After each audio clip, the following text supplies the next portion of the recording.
அதிமுகவையும் ஆட்சியையும் கைப்பற்றதுக்காக முதல்வர் ஜெயலலிதாவோட தோழி சசிகலா நடராஜன் முயற்சிக்கிறாங்க அப்படின்னு சொல்லி அதிமுக நீக்கப்பட்ட ராஜ்யசபா எம்பி சசிகலா புஷ்பா ஃபர்ஸ்ட் குற்றம் சுமத்தி இருந்தாங்க. போலி கையெழுத்து அப்படின்ற ஒரு விஷயத்தையும் அவங்க குறிப்பிட்டிருந்தாங்க.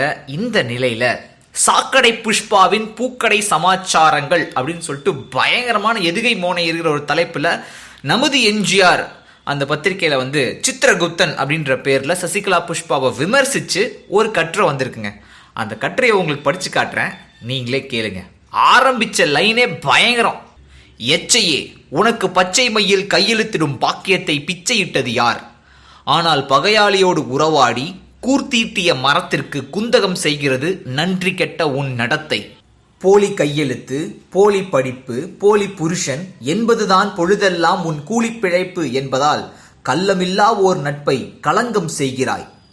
செந்நெல் மணி அரிசி சீரகச் சம்பாவை உண்ணத் தருவேன், உயிர் தருவேன், ஆனால் ஒரு நெல் மணியை கூட பரங்கி எனக்கு வரியாக கொடுக்க மாட்டேன் என்று போராடி மடிந்த புலித்தேவன் போல் ஆயிரம் ஆயிரம் இன்னல்களை அரக்கர்கள் ஏவிய போதும் இறையடி நிழல் அகலா உறுதியில் இறையடியார் உறவாகிய பக்தியில் தம்மை ஒப்படைத்துக் கொண்ட தன்னலம் துறந்த வாழ்வை இழிவாக பழிக்கிறாய்.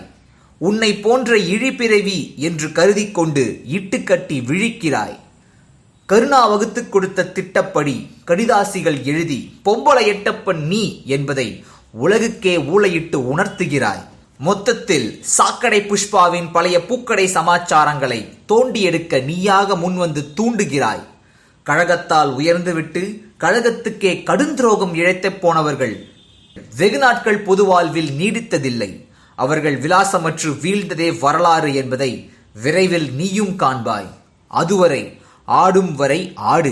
அலைக்கற்றை கும்பல் போடும் ஜதிக்கு ஆலாபனை பாடு. திரிநெருப்பு ஆடுவது அணைந்து போக, தீயோர் சிரிப்பது தீர்ந்து போக என்பதை விரைந்து வரும் காலம் உனக்கு சத்தியமாய் உணர்த்தும்.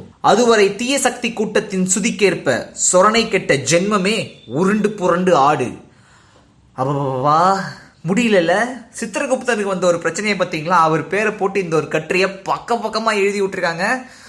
பயங்கரம். யார் எழுதினாங்கன்னு தெரியல நான் இப்போதைக்கு. பட் நான் இன்னும் அந்த கழகத்துக்காக தான் உழைச்சிக்கிட்டு இருக்கேன்னு சொல்லிட்டு சசிகலா புஷ்பா ஒரு பக்கம் சொல்லிக்கிட்டு இருக்க. நமது எம்ஜிஆர் பத்திரிகை இந்த மாதிரி எழுதியிருக்கிறது குறிப்பிடத்தக்க ஒரு விஷயம் சார்.